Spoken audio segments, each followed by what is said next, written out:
I drive my chair down to Rod SkyTrain and down to Metrotown, go shopping if I want, taxi cabs, sometimes.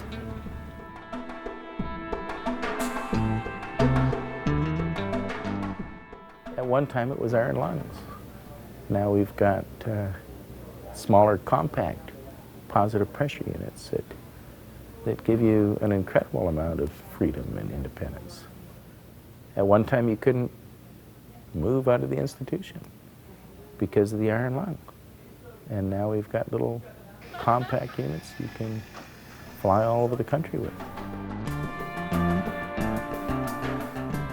I had very long hair at the time. I just had my hair washed and the hairdryer was on.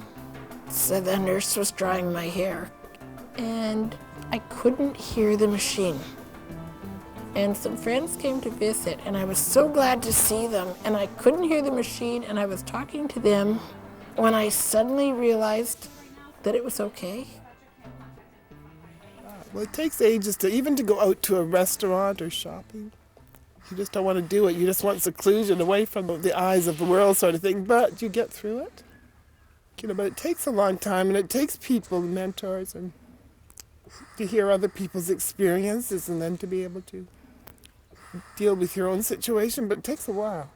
I was still living at Pearson, so I was still very embarrassed about the whole thing. Went to a play at a little theater. The only time it ever really was a problem was, in the odd movie where there'd be a lot of silence. The opening scene was in darkness, and they were all looking in my direction because they could hear this ventilator wheezing and puffing, and they thought that was part of the scene, I guess. It was echoing. Someone in the audience would go, "What's that?" And you get to the point where you just laugh because that's all you can do. And I'm dying, thinking, I can't pause it. Can we leave now?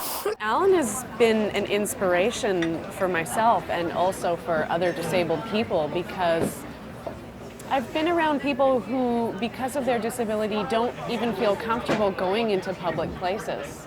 They just want to avoid that altogether because they don't feel comfortable. But Alan doesn't really care about any of that. When I first started going out and I needed suctioning, which is where you stick out the little catheter down the trachea and suction out the mucus that's in there, I would have rather died than have anybody see me. Have suctions wherever, I don't care. It looks a little obtrusive and kind of scary, but whatever. Now, if I need it done, I do it. In fact, if somebody's watching, we make all the horridest, ugliest faces we can because we want to look really bad. Oh, this is really, really bad. And then just smile when it's over. They're all in shock and you're just smiling and leaving because bye. If you can't take it, well, look away or go away. We just thought they looked lovely. And then when we saw the ad in the paper, we thought, let's get a llama. When I wanted to come back out and get involved and do things before I moved back to the community, the people around me were very nervous of it. Come on, Tilly. Hello, girl. After I got used to the fact that it was going to be there and it was going to give me the next breath, they weren't. And so they wanted, if you got two nurses and a doctor beside you,